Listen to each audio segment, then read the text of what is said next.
하나님 말씀 보시겠습니다. 우리 신약성경 마태복음입니다. 마태복음 25장 8절에서 13절 말씀 보도록 합니다. 신약성경 42쪽쯤에 있습니다. 마태복음 25장 8절에서 13절 말씀입니다. 찾으셨으면 우리 한 절씩 서로 교독하도록 합니다. 먼저 제가 8절 말씀 먼저 읽습니다.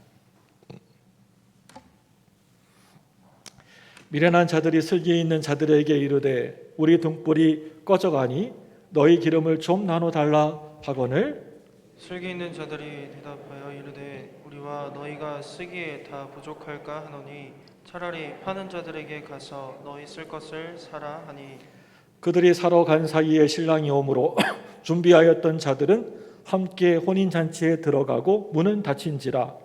그 후에 남은 처녀들이 와서 이르되 주여 주여 우리에게 열어 주소서. 대답하여 이르되 진실로 너희에게 이르노니 내가 너희를 알지 못하노라 하였느니라. 그런즉 깨어 있으라. 너희는 그날과 그때를 알지 못하니라. 아멘.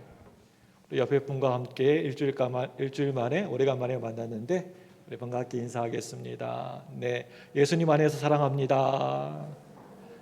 또 인사합니다. 예수님 안에서 축복합니다. 잘 나오셨습니다. 은혜 많이 받으십시오. 잘 나오신 여러분에게 하나님의 은혜와 사랑과 축복이 넘치시기를 축원합니다. 어느 마을에 혼자 사는 70대 어르신이 계셨습니다. 이 70대 어르신이 어느 날 마을에 있는 성당의 신부님을 찾아와서 고해 성사를 하고 있었습니다. 신부님, 제 나이 70이 넘은 호라비입니다. 최근에 30대 아가씨를 만나서 결혼을 하게 되었습니다. 좀 이상하긴 하지만 죄는 아니지 않습니까? 그 아가씨가 부자 아버지의 상속녀인지라 돈이 참으로 많습니다. 그건 감사한 일이 아니겠습니까? 아가씨가 속히 결혼하자고 때를 씁니다. 그러자 그 신부님이 그 이야기를 듣고 또 이렇게 말을 합니다. 어르신이 조른다고 한다면 그게 정말 문제가 되겠지만 그쪽에서 조른다고 한다면 그것은 죄라고 할 수는 없겠지요. 네, 그 모든 것이 죄가 아니라고 하는 사실을 저도 너무나 잘 알고 있습니다. 그런데 왜 저에게 와가지고 고백하는 것입니까? 동네 모든 사람들에게는요, 제가 막 돌아다니면서 자랑을 했는데 신부님께만 자랑을 하지 못해서 입이 간지러워서 찾아온 것입니다. 여러분, 그냥 웃으라고 하는 이야기입니다. 오늘 말씀을 보게 되면 유대 결혼식 절차 중에 신부를 모시고 와서 온 마을에 드러내어서 자랑하는 결혼식 첫날 장면이 등장하고 있는 것을 보게 됩니다. 예수님 당시에 유대 이스라엘 결혼 풍습은 세 단계를 거쳐야 되었습니다. 첫째로는요, 혼인 계약식입니다. 양가 부모가 자녀들의 결혼을 허락한다라고 하는 혼인 계약을 온 집안이 모여서 하게 됩니다. 이때 신랑의 아버지가 신부의 아버지에게 신부의 몸값을 지불하는데 이것을 킨얀이라고 합니다. 성경학자들 가운데 이 혼인계약의 몸값인 이 킨얀을 하나님이 신랑 되신 예수 그리스도를 이 땅에 보내셔서 신부된 저와 여러분들, 우리들의 죄값을 지불한 사건으로 설명하는 사람이 있습니다. 그리고 두 번째 단계는요, 정혼식, 약혼식입니다. 이때 신랑과 신부가 서로 결혼 서약을 하고 준비해 놓은 애물을 주고받게 되어 있습니다. 이 서약서를 게투바라고 합니다. 여러분, 이 게투바 서약에는 두 가지 정도가 꼭 그 안에 포함되어져야 했습니다.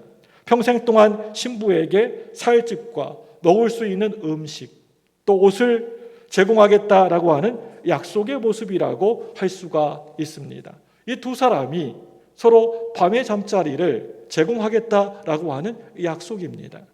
생명의 후손을 이제 그대와 함께 이어가겠습니다 라고 하는 약속이 이 서약서, 이 게토바 서약서 안에 담겨져 있습니다. 이때부터 이 두 사람이 같이 이제 살지는 않지만 합법적으로 부부로 인정이 되어집니다. 이 기간 동안에 어느 한쪽이라도 정절의 약속을 먼저 어기게 되면 이 혼인은 완전히 무효가 되어버립니다. 깨져버리고 맙니다. 이와 마찬가지로 우리 예수 믿는 성도들은 우리의 신랑 되시는 우리 예수님을 늘 기다리는 동안에 이 땅에 우리가 잠시 동안 살아가면서 우리 예수님과 했던 그 약속을 정절을 반드시 지켜야 된다라고 하는 것입니다. 성경에 보면 요셉이 임신한 마리아의 정혼을 조용히 끊으려고 했던 것이 바로 이러한 경우에 해당된다라고 생각되어집니다. 이때부터 이제 본격적으로 혼인잔치 준비에 들어가게 됩니다. 그런데 무엇보다도 가장 중요한 것이 있다라고 하는 겁니다. 그것은요, 신랑이 이 신부와 함께 살 집을 지어야 된다는 것입니다. 우리 요한복음 14장 2절 3절 말씀을 함께 보겠습니다. 화면 보고 같이 읽습니다. 시작. 내 아버지 집에 거할 곳이 많도다. 그렇지 않으면 너희에게 일렀으리라. 내가 너희를 위하여 거처를 예비하러 가노니 가서 너희를 위하여 거처를 예비하면 내가 다시 와서 너희를 내게로 영접하여 나의 있는 곳에 너희도 있게 하리라. 아멘. 여러분, 이 말씀을 보시면 예수님이 하나님 나라에 가시면서 내가 하나님 나라에 가서 거처할 집을 준비하겠다. 다 준비되면 다시 오겠다. 다시 너희들에게 오겠다. 올 것이다. 라고 분명히 말씀하고 계십니다. 여러분, 이 모든 말씀이 유대 이스라엘 결혼 풍습에 빗대어서 하신 말씀이라고 생각되어집니다. 물론 장롱이나 가구, 침대 같은 모든 가구들도 준비해야 됩니다. 그리고 약 1년쯤 지났을 때에는 신랑의 아버지가 와서 어떻게 혼인이 잘 진행되고 있는지 검사를 하게 됩니다. 혼인하여서 살 집이 잘 준비되고 있는지, 또 살림 장만이 잘 되어져 있는지, 만약에 그 준비가 부족하게 되면 아버지는 이것을 이렇게 수리해라, 살림 장만, 잔치 준비 같은 것들은 다시 이렇게 해라, 또 저렇게 해라 라고 하면서 지시를 하게 됩니다. 그래서 정확한 결혼식 날짜와 그 시간과 때는 오직 아버지만 아는 것입니다. 신랑이라고 해서 그냥 아무 때나 가서 신부를 보고 싶다고 자기 마음대로 데려올 수가 없다는 겁니다. 예수님이 하신 말씀 가운데 이러한 말씀이 있습니다. 여러분, 마태복음 24장 36절 말씀입니다. 우리 같이 읽을까요? 네, 시작. 그러나 그 날과 그때는 아무도 모르나니 하늘의 전사들도 아들도 모르고 오직 아버지만 아시느니라. 아멘.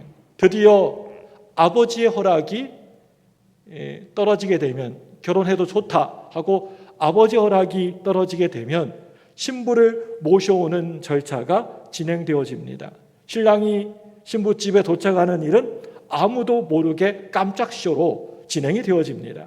그래서 신부는 1년쯤 지나고 나면 신랑이 올 때를 알고 늘 준비하고 눈을 뜨고 이렇게 기다립니다. 주로 이 잔치는 밤에 이루어졌습니다. 그것은 몇 가지 이유에서입니다. 대개 이 나라는 한낮에는 너무나 더워가지고 너무나 덥고 습하고 그러기 때문에 잔치를 도저히 할 수가 없습니다. 그래서 밤에 이렇게 주로 잔치를 하게 되는 것입니다. 이제 역사의 밤이 깊어지게 되면 신랑이 올 때가 되었구나 라고 깨닫게 되는 겁니다. 그리고 히브리 개념으로 하루의 시작은 저녁부터입니다. 우린 보통 아침부터이지만은 이 유대 히브리 개념은 저녁부터 하루가 시작이 됩니다. 창세기 1장 5절 말씀입니다. 다 같이 읽습니다. 1장 5절 시작. 하나님이 빛을 낮이라 부르고 어둠을 밤이라 부르시고 저녁이 되고 아침이 되니 이는 첫째 날이니라. 저녁이 되고 아침이 되니 첫째 날이니라. 저녁부터 시작입니다. 하루의 시작이 저녁부터 시작 이렇게 되기 때문에 새로운 시작을 의미합니다. 예수님이 오셔서 새 하늘과 새 땅을 펼치는 새로운 시작을 의미합니다. 분위기도 있고 깜짝 쇼도 깜깜한 밤이 안성맞춤입니다. 신랑의 행렬은 주로 밤에 도착하게 되는데 가끔은 생각보다는 아주 더디게 의외로 늦어지기도 합니다. 이때 가장 당황스럽고 긴장하는 사람은 신랑집에서 파견된 신부의 들러리 열처녀들입니다. 이들은 동국밭에서 밖에서 기다리고 있다가 등불을 들고 신랑을 신부에게로 인도해야 했습니다. 그런데 초저녁에 신랑이 올 줄 알고 기다리고 있었는데 시간이 흐르고 한참 지났는데도 신랑이 전혀 나타나질 않는 겁니다. 밤이 점점 더 깊어집니다. 그런데 졸다가 눈을 몇 번씩이나 떠봐도 그렇게 기다렸던 신랑이 콧뱅이도 보이지 않는 겁니다. 사방이 어둑어둑 깜깜해졌습니다. 졸다가 다시 눈을 뜨고 또 졸다가 눈을 떠봐도 신랑이 나타나질 않습니다. 그런데 그 중에 몇 사람이 그만 들고 있었던 등불에 기름이 다 떨어져서 불이 꺼져버리고 맙니다. 그런데 때마침 기름을 사러 간 사이에 그렇게 기다려도 오지 않았던 신랑이 갑자기 그곳에 도착합니다. 등불이 꺼진 이 처녀들은 왕의 잔치에 예복을 입지 않은 사람들이 쫓겨난 것처럼 이 잔치에 참여하지 못하고 결국에는 쫓겨나게 되어 있습니다. 이 잔치에 참여하지 못하고 아주 경우가 없는 무례한 사람, 무책임한 사람으로 취급되어집니다. 그래서 주변에 있는 사람들에게 호된 책망을 듣게 되고 문 밖으로 쫓겨나게 되어서 막 가슴을 치면서 통곡하고 이를 갈며 울게 되는 것입니다. 드디어 신랑이 미리 준비한 집으로 신부를 모시고 와서 한 주간 동안의 혼인잔치가 성대하게 아주 크게 벌어지게 됩니다.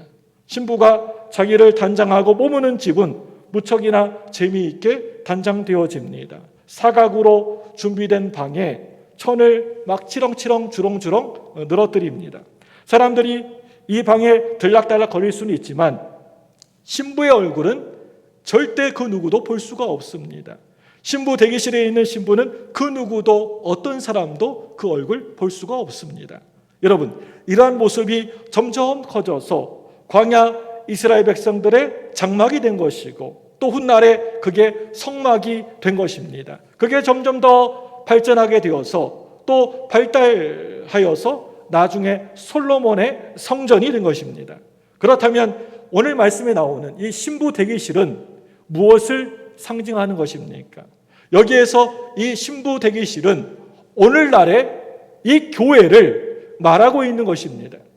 우리가 오늘 이 시간에 모여서 주일날에 이렇게 앉아서 예배 드리고 있는 이 교회 공동체가, 우리의 이 예배 공동체가 바로 그 옛날 이스라엘의 신부 대기실이라고 하는 것입니다. 이 자리는 여러분 어떤 자리입니까? 신랑이 올 때까지 기다리고 있는 자리입니다.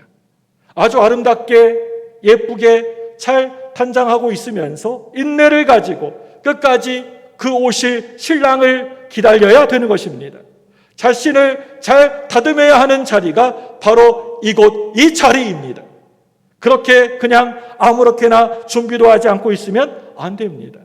오늘 말씀은 이런 이스라엘 유대 결혼 풍습을 하나님의 나라, 특별히 종말의 사건으로 비유하고 있는 것을 우리가 볼 수가 있습니다.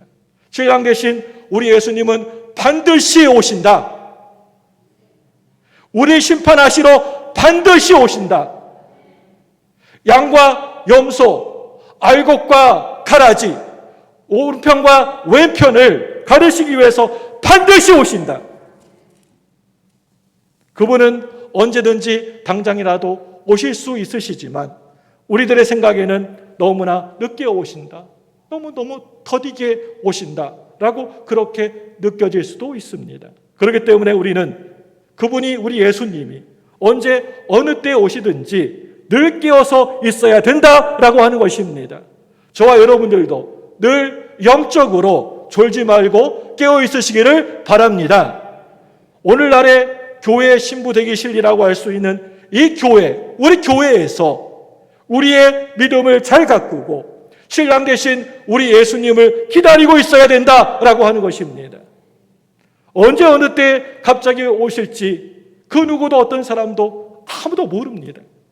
오늘 말씀은 마태복음에 기록된 예수님의 5편의 설교 가운데에서 제일 끝에 제일 마지막에 나오는 설교라고 할 수가 있습니다. 마태는 산상보훈이라고 일컬어지는 산상설교로 시작을 해서 마지막 감람산 설교인 마태의 종말론 설교로 설교의 막을 내리고 있습니다. 이 말씀은 제가 어느 순간에 어느 때 읽어보아도 한 말씀 한 말씀이 정말 두렵고 떨리는 말씀인 것 같습니다. 평생 동안 오로지 이 세상만 바라보고 오로지 이 세상, 돈, 잘 사는 것, 출세하는 것, 부자가 되는 것, 이런 거에만 깊이 파묻혀서 살아가다가 오늘 이 말씀을 우리가 보게 되면 정신이 번쩍 들게 하는 그러한 말씀이라고 생각되어집니다. 오늘 말씀에 나오는 슬기로운 지혜로운 5 처녀들은 종말의 시대를 살아가고 있는 우리 저와 여러분의 성도들의 모델이라고 할 수가 있습니다. 그리고 또 나오는 미련한 5 처녀들은 종말을 살아가고 있는 우리들의 경종을 울립니다. 여러분, 오늘 말씀의 결론을 말씀드리자면 절대 불을 꺼트리고 살지 말라라고 하는 것입니다. 예수님이 오시는 길에 너는 늘 언제나 심령의 불을 꺼트리지 않고 밝히는 사람이 되어야 한다. 너는 등불로 세상을 밝혀야 된다라고 하는 것입니다. 마태복음 24장과 25장 말씀에서 이 마태의 종말론적인 설교는 기독교 역사상 거짓 선지자들, 또 여러 이단들, 심지어는 무지한 신학자들에 의하여서 가장 많이 잘못되게 남용된 성경 중에 하나의 말씀입니다. 어떤 사람들은 오늘 이 예언의 말씀은 로마에 의하여서 짓밟힌 예루살렘 성전 파괴 사건을 의미하고 있는 것이다. 그래서 오늘 말씀의 이 종말에 대한 말씀은 이미 다 과거에 옛날에 지나간 일이라고 그렇게 이해하는 사람들이 있습니다. 지난 2000년 세상이 많이 혼란스럽고 어지러울 때마다 아니 지금이 종말이다 라고 말세다 라고 외치고 다니는 사람들이 많이 있습니다. 우리 마태복음 24장 6절 말씀입니다. 우리 같이 읽습니다. 시작. 난리와 난리 소문을 듣겠으나 너희는 삼가 두려워하지 말라. 이런 일이 있어야 돼 아직 끝은 아니니라. 우리 또 마가복음 13장 우리 7절 말씀입니다. 같이 읽습니다. 시작. 난리와 난리의 소문을 들을 때 두려워하지 말라. 이런 일이 있어야 돼 아직 끝은 아닙니다. 두 개가 똑같은 말씀입니다. 성경이 이렇게 난리와 난리의 소문들이 있으면 이제 그때가 마지막 때인 줄로 알라라고 외치고 있습니다. 난리의 소문은 늘 언제나 있었습니다. 그 오래전 옛날에도 있었고요. 지금 현재도 있고 앞으로 우리의 살아갈 미래에도 아마 이 소문은 있을 것입니다.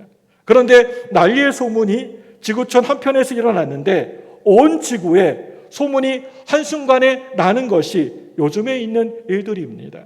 바로 안방에서도 전쟁의 난리의 생중계를 볼 수 있는 바로 이때가 종말이다, 세상의 끝이다 라고 그렇게 말하고 있습니다.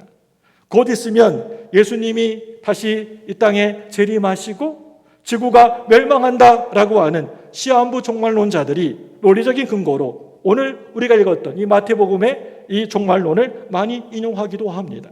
그런데 마태복음 24장 말씀 또 25장 말씀에서는 분명히 우리들에게 말씀하고 있습니다. 우리 마태복음 24장 36절 말씀입니다. 우리 같이 읽습니다. 시작. 그러나 그날과 그때는 아무도 모르나니 하늘의 천사들도 아들도 모르고 오직 아버지만 아시느니라. 누구만 아신다고요? 아버지만 아신다. 또 우리 마태복음 25장 13절 말씀입니다. 같이 읽습니다. 시작. 그런즉 깨어있으라. 너희는 그날과 그때를 알지 못하느니라. 아멘. 지난 2000년 동안 세상이 언제 망한다? 곧 있으면 이 세상 망한다? 멸망한다? 라고 말했던 첨쟁이들은 모두가 다들 거짓 선지자들이었습니다. 예수님이 이제 몇 년, 몇 월, 며칠에 재림하신다라고 예언했던 모든 사람들은 다들 이단들이고 사이비들입니다. 성경에서는 우리들에게 분명히 말하고 있습니다. 그때와 그 시는 아무도 그 누구도 모른다라고 하는 것입니다. 오늘 말씀을 보시면 마태복음 25장 1절 말씀에서 13절 말씀 사이에 오늘 이 결혼식에서 가장 중요한 신부가 단 한 번도 나오지 않는다라고 하는 것을 우리가 유심히 오늘 이 말씀을 보면 우리가 알 수가 있습니다. 그리고 혼주가 되는 양가 부모들도 전혀 나오지 않습니다. 오늘 말씀에서는 그야말로 들러리 열 처녀들이 기름을 잘 준비하고 있느냐라고 하는 것이 그게 종말이다, 천국이다 라고 말씀하고 계십니다. 오늘 말씀에서 신랑이 누구이고 또 신부는 누구이고 또 그리고 혼주는 누구인가, 기름은 무엇이고 잔치는 또 무엇인가, 이 모든 것들을 자기 마음대로 멋대로 해석하지 말라고 하는 겁니다.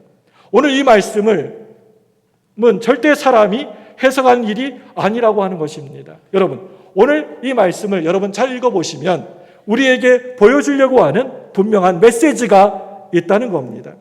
우리 예수님께서 이 땅에 다시 오실 때, 아니 이 땅에 살고 있는 우리 모든 성도들은 늘 항상 깨어 있어야 된다. 오늘 밤에 당장 오시더라도 준비하고 살아야 된다라고 하는 것을 말씀해 주고 계시는 말씀이 바로 오늘 말씀입니다.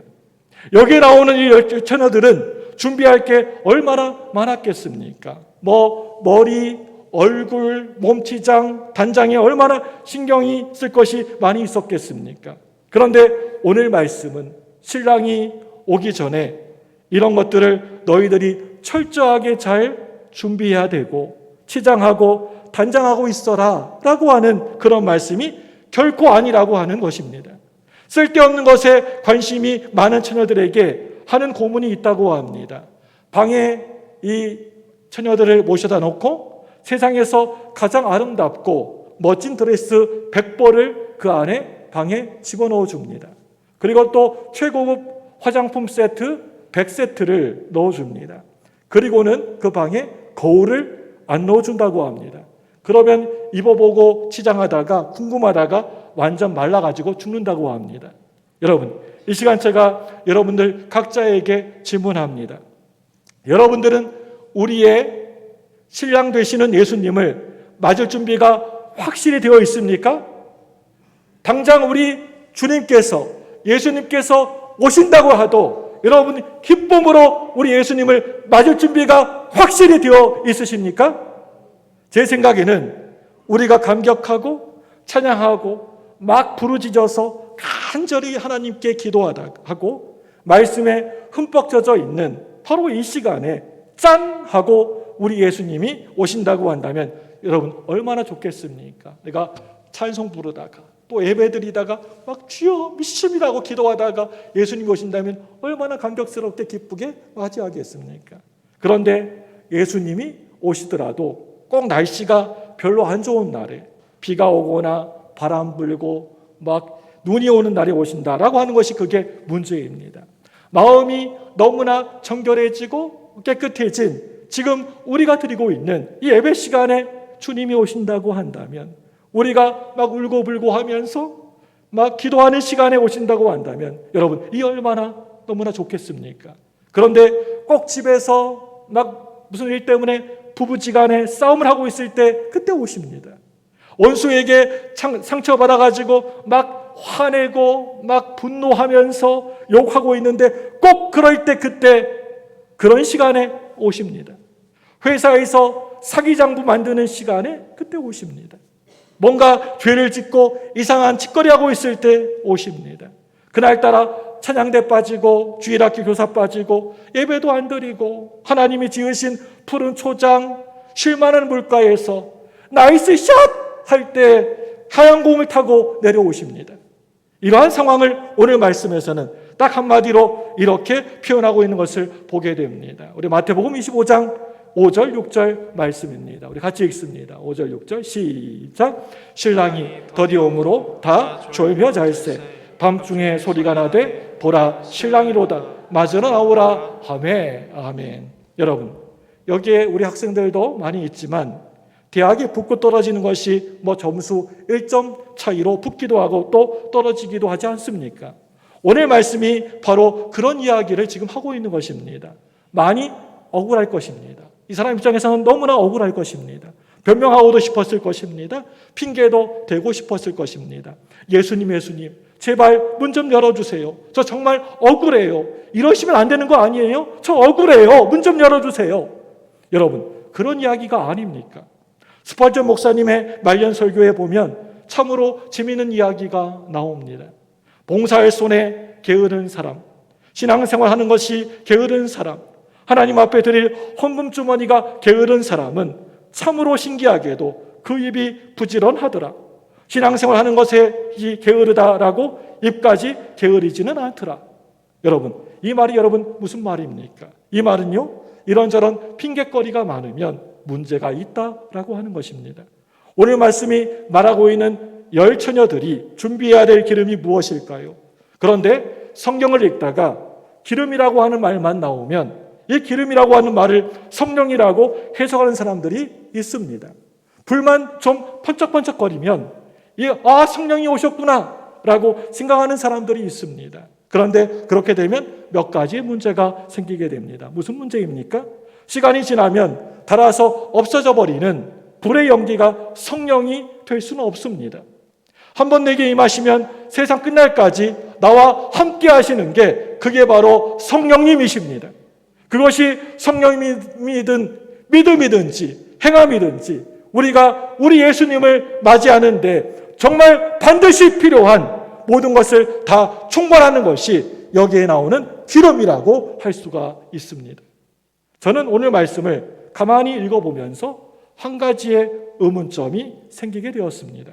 그게 뭐냐면 오늘 말씀에 5 처녀들이 기름이 다 떨어져 가지고 불 꺼진 친구들이 기름을 자기네들에게 좀 나눠달라고 하고 있습니다. 그런데 기름을 아껴서 준비한 나머지 5 처녀들이 너무나 말씀 보니까 냉정하게 너무나 매정하게도 너희가 쓸 것은 너희가 사라 라고 말하고 있습니다.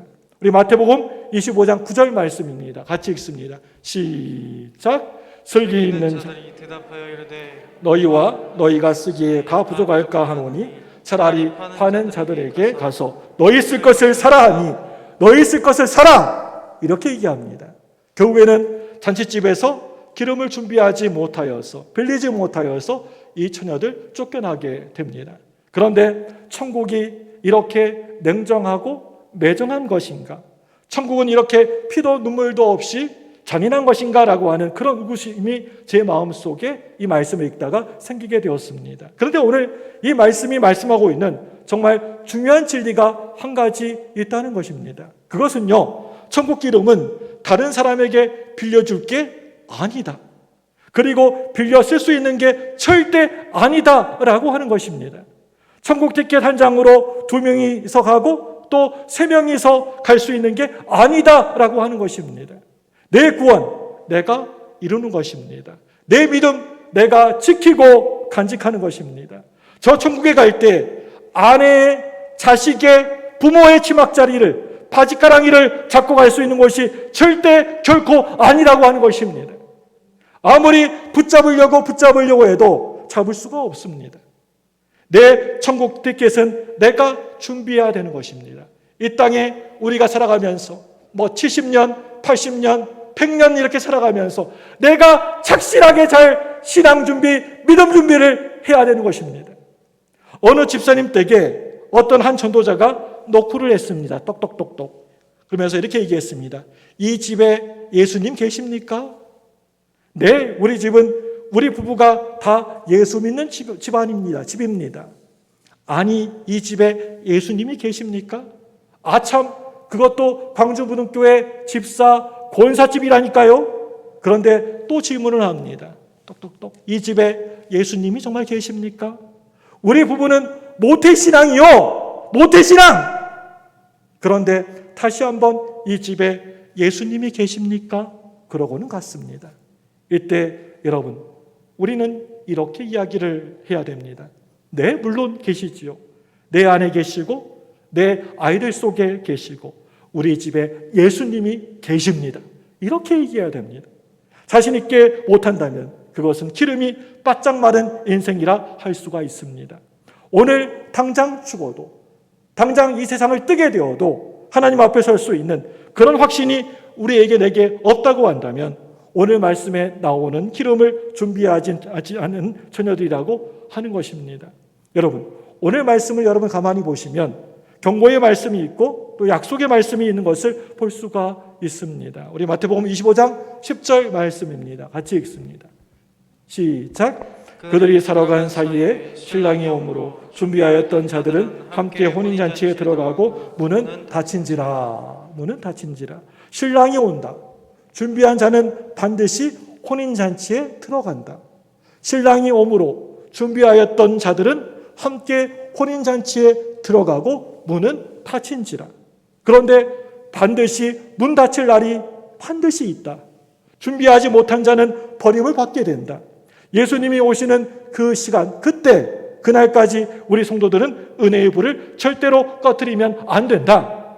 믿음의 불을 꺼뜨리면 안 된다. 성령의 불을, 성령의 기름을 마르게 하면 안 된다. 바로 그런 이야기지 않습니까?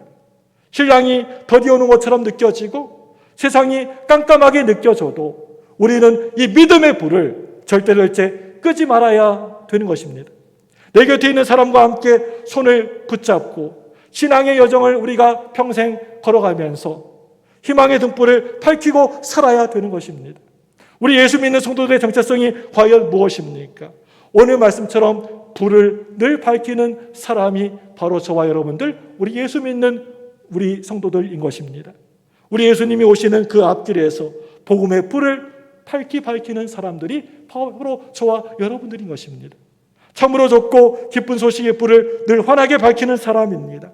세상을 밝히는 사람, 세상이 어두울수록 믿음의 불, 희망의 불을 밝히는 사람들이 바로 저와 여러분들인 줄 믿습니다. 한동안 어느 대학 교수가 인터넷에 올린 젊은이들에게 가슴에서 호소합니다 라고 하는 글이 많은 사람들에게 아주 뜨거운 화제가 된 적이 있습니다. 제가 그 글을 줄여서 요약을 해보았습니다. 대충 이런 글입니다. 이 땅을 헬조선이라고 비아냥거리는 젊은이들이여, 한 번이라도 그대들의 조부모와 부모들이 어떻게 살아왔는지 돌아보라. 어린 나이에 학교에 갔다가 오면 책가방 팽개치고 온 2월 대학볕에 김 메고 풀 베고 깊은 산 속에 들어가서 땔감을 지고 날랐다. 초등학교 갓 졸업한 딸을 남의 집 식모로 보내며 어머니 할머니는 밤새워 울었다. 독일 광부로 가서 2km 지하갱에서 석탄 캐던 이야기, 이방인의 시체를 닦던 간호사 이야기, 사랑하는 아내와 어린 자식 두고 중동 건설 현장으로 달려간 이야기, 올남전에서 생명을 담보로 전쟁 치르고 돈 번 이야기, 모두가 그대들 할아버지, 할머니, 부모 이야기이다. 나도 무학자 부모, 단 한 평 없는 소장농 부모 밑에 태어나 호롱불 켜고 공부했고 나보다 똑똑하고 영특했던 내 누이는 중학교도 못 가고 공장에 취직하여 돈벌이를 했다. 그게 내 어머니의 평생의 한이요, 가슴앓이요, 눈물이 되었다.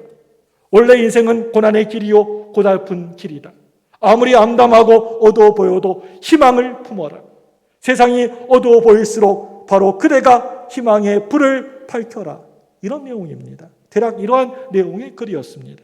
물론 이 대학 교수의 글과 저는 조금 다르게 생각하는 점이 있습니다. 우리 세대는 가난 속에 죽을 고생을 했지만 어제보다는 오늘이, 또 오늘보다는 내일이 밝아질 것이라고 하는 믿음이, 또 희망이 저에게는 분명히 있습니다. 그래서 굶고도 꿈이 있었고 고생하면서도 희망이 있었습니다. 그런데 요즘 젊은이들은 사회 서열이 이미 정해져 태어난다라고 믿고 있습니다. 그게 금수저, 흙수저로 인생이 정해져 태어난다라고 믿고 있습니다. 그래서 우리 세대보다 우리의 자녀들은 더 많이 격려하고 사랑받아야 한다라고 생각하는 것 같습니다.